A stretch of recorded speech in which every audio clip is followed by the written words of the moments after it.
Olá! Hoje, conforme na enquete vocês votaram, estamos aqui para fazer um resumo do livro do Thiago Brunet, Especialista em Pessoas. O autor começa falando sobre o mundo ideal e o mundo real. No mundo ideal, todos se amam, mas no mundo real, não é bem assim que isso acontece. Este livro foi feito para a gente se entender e saber se relacionar bem com as pessoas à nossa volta. Ele foi feito para mim, foi feito para você, e ele ajuda, como autoconhecimento, a gente consegue ter relacionamentos saudáveis.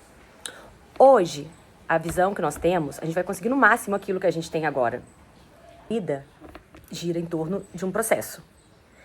E se a gente entende que as pessoas definem a nossa vida valeu a pena.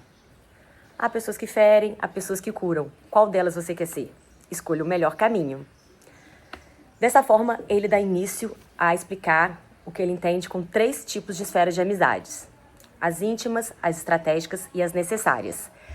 E ele faz essa citação a Jesus Cristo, que passou 3 anos treinando seus discípulos.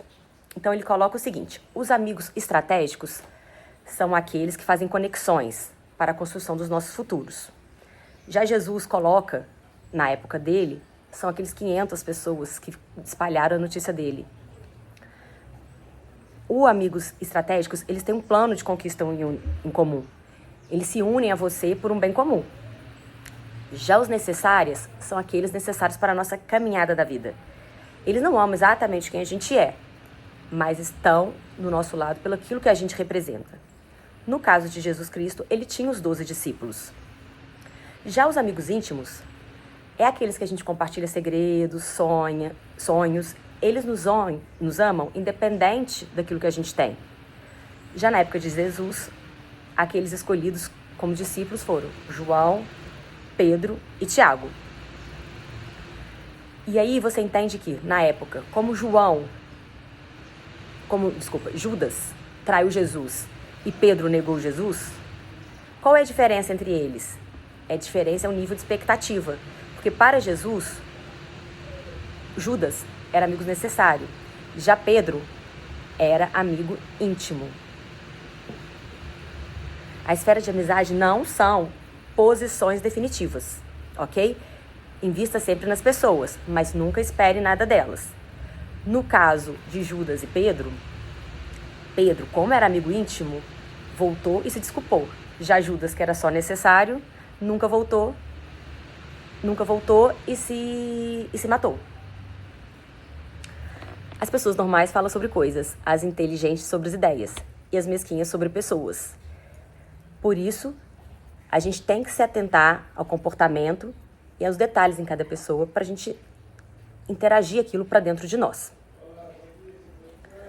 Outra coisa que o Thiago Brunet também coloca no livro dele são os incontornáveis e os contornáveis. Os incontornáveis, indiferente da esfera de amizade, é aqueles que você não tem aquele poder de escolha. Eles são aqueles que vão estar com você, independente ou não de você escolher. Nós vamos termos que conviver, mesmo que a gente não queira. Pode ser um parente, um pai, uma mãe, uns tios, primos, ou alguém do nosso trabalho. Então pode ser alguém realmente do nosso âmbito familiar ou do âmbito profissional. Aqui a gente encara a existência da incontornabilidade. Nós temos que ser maduros para conseguir entender a lidar com esse tipo de pessoas.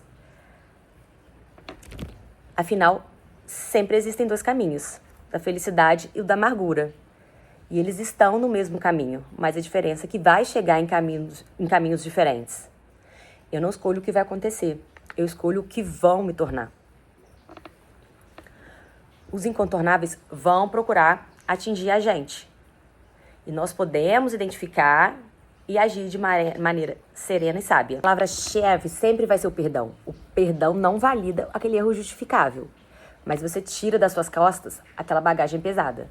E se você não tem este problema, vale a pena agradecer, porque aqui quem decidiu foi Deus. Afinal, ninguém sequestra nossas emoções quando estamos em profundo equilíbrio. Já temos também agora os contornáveis. A gente não tem aquela obrigação de conviver pelo dia a dia. São aquelas pessoas que passam por nós. É aquela arte de se relacionar. Pode ser um garçom, pode ser uma pessoa que passa por você, mas aqui é interessante a gente usar as palavras com sabedoria. E como diz Aristóteles, o sábio não fala tudo que pensa, mas pensa em tudo que fala. E os contornáveis podem ser tanto aqueles facilitadores quanto bloqueadores. Os facilitadores são aqueles que sempre exalam uma palavra de bom dia, de felicidade. Ele tem genuinamente algo bom a oferecer. Já os bloqueadores são aqueles que estão de mal com a vida, ou que tratou mal, às vezes, um cliente no restaurante, ou o próprio cliente tratou mal o garçom. E usando essa ferramenta da compaixão, que é uma evolução da empatia, a gente consegue se colocar no lugar do outro e tentar viver no mundo melhor. Outra teoria que o Tiago Brunet também deixa escrito aqui é a teoria 2 em 1. É a teoria entre relacionamentos. Ele fala que para você ter um relacionamento bem-sucedido é um processo de construção contínua e não apenas um encontro sobrenatural de almas gêmeas. E nós temos o poder da escolha. A gente deve olhar as virtudes e também aquelas características que nos incomodam. E sempre pedir sinais a Deus. E é fundamental preservar a mentalidade coerente da sua escolha. E é importante você perceber que um casal é entender que é o jogo de uma parceria e não de uma individualidade. Já, se você escolheu casar, o seu foco é estar na vida 2. E o terceiro, ele fala sobre a reciprocidade. É sobre o essencial. É quando as duas pessoas estão comprometidas a fazer coisas alinhadas para que o relacionamento dê certo. Afinal, sorte não existe. O que existe é dedicação. O bom é a gente observar, às vezes, e dar uma nota de 0 a 10. Hoje de 0 a 10, qual é a minha nota que eu dou? Como uma esposa, como uma namorada? E se observar sempre. Porque nós temos que conversar sobre valores básicos e dialogar sobre como regras gerais ou específicas. Aqui a gente pode listar como expectativas, ideologias, agenda, estilo de vida. E lembrar que vão ter 2 inimigos de um casamento, que é o segredo e a comparação. Este livro mostra a importância de você ter os detalhes do comportamento e as palavras que cada pessoa aprende. Tomar cuidado também com os ladrões da felicidade, que pode ser os desinteressados, o intencionado ou o neurótico. São aqueles sem noção, que fazem comentários desnecessários, ou aquele que está incomodado exatamente pela sua felicidade, que quer apenas roubar sua alegria, e aquele neurótico, que não liga para nada e quer te dar, às vezes, uma má notícia em um grande dia seu. Essas pessoas, gente, tomem cuidado, elas podem ser um grande abusadores emocionais. Como dizia Melô Fernandes, admiráveis são as pessoas que não conhecemos bem. E quando a gente entende que a essência vale mais que a aparência, não quer dizer que a gente não está sujeito ao erro. Quer dizer que a gente identifica, pega aquilo na nossa caixa de ferramenta para a gente estar sempre evoluindo. Identifica, ninguém rouba a paz de ninguém. E abre a caixa para consertar o problema rapidamente. Evoluir na vida espiritual talvez seja uma ferramenta realmente importante. Jesus nos ensinou pontos cruciais, que seria amar, perdoar, aprender e servir. Tiago Brunet trata a vida como uma trilha, e nela são formadas por fases. E ela nos oferecerá experiência que alinhará o propósito com o nosso destino. Ele começa com a fase 1, que é o processo de aprendizagem e modelagem. Aqui a gente aprende as coisas, como a gente vai lidar com essa passagem aqui na Terra. E a gente pode modelar coisas positivas ou negativas. E lembrar que o adulto que somos hoje é o fruto que nós vivemos na infância, as experiências que nós tivemos, aquilo que a gente viu e ouviu. Isso se modela e pode ser tanto conhecimento positivo ou negativo. Já a fase 2 é a fase de tentativa e frustrações. Aquilo com base que você aprendeu e modelou, a gente vai aprender coisas na vida, tanto profissional quanto no âmbito do amor. A gente vai ter tentativas e frustrações. A gente nunca vai saber se vai dar certo. É um período de incerteza, é o período da vida, da fase adolescente para a vida adulta. Essas frustrações podem gerar a tomar decisões que vai ser o encontro com o propósito. E quando você chega nesse encontro do propósito, ele entende que é a fase 3. É independente de quantos anos que você tenha, mas é um processo linear. É um processo de errar menos, escutar mais, focar naquilo que a gente nasceu para fazer. Mas talvez você ainda não está preparado para agir. Por isso que ele fala da fase 4. 4 é o aperfeiçoamento e o treinamento. Comportamento que leva ao sucesso. E você tem que pagar o preço. Não é fácil, gente. Mas é o caminho que a gente vai percorrer para ter uma vida relevante. O nível de seu treinamento determinará o raio de sua influência. Já na fase 5, é o alinhamento e a comunicação. A nossa comunicação nos define, é o vestuário, é a nossa comunicação, é o nosso tom de voz. Até para chegar na fase 6, que são os resultados. Essa é a fase que todo mundo queria chegar. Tá, que a gente pode se perguntar, o que separa? Separa tentativas e frustrações até chegar no propósito. Eu posso te dizer com certeza, de acordo com o livro, que é a descoberta do propósito.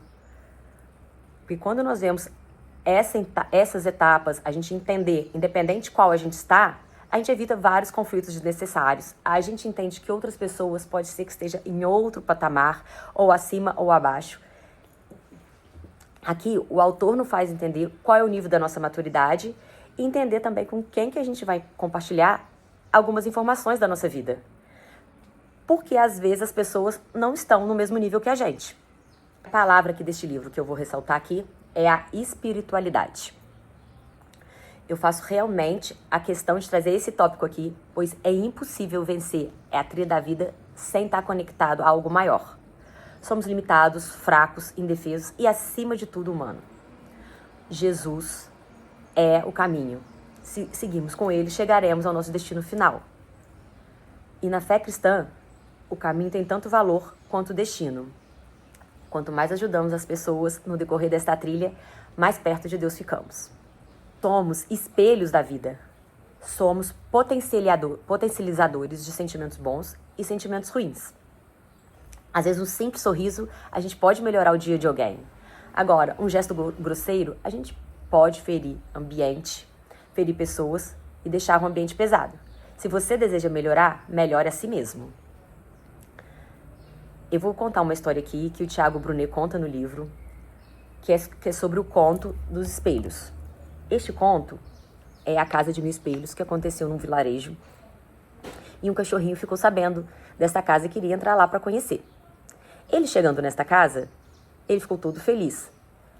Entrou balançando o rabo e deu um belo sorriso.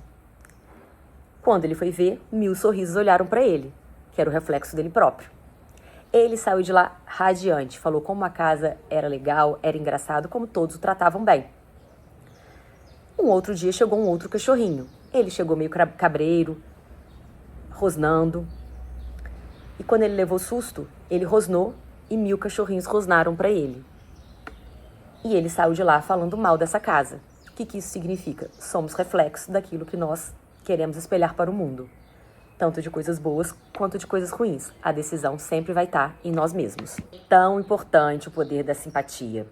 A simpatia facilita a vida das pessoas. E o carisma sempre atrai.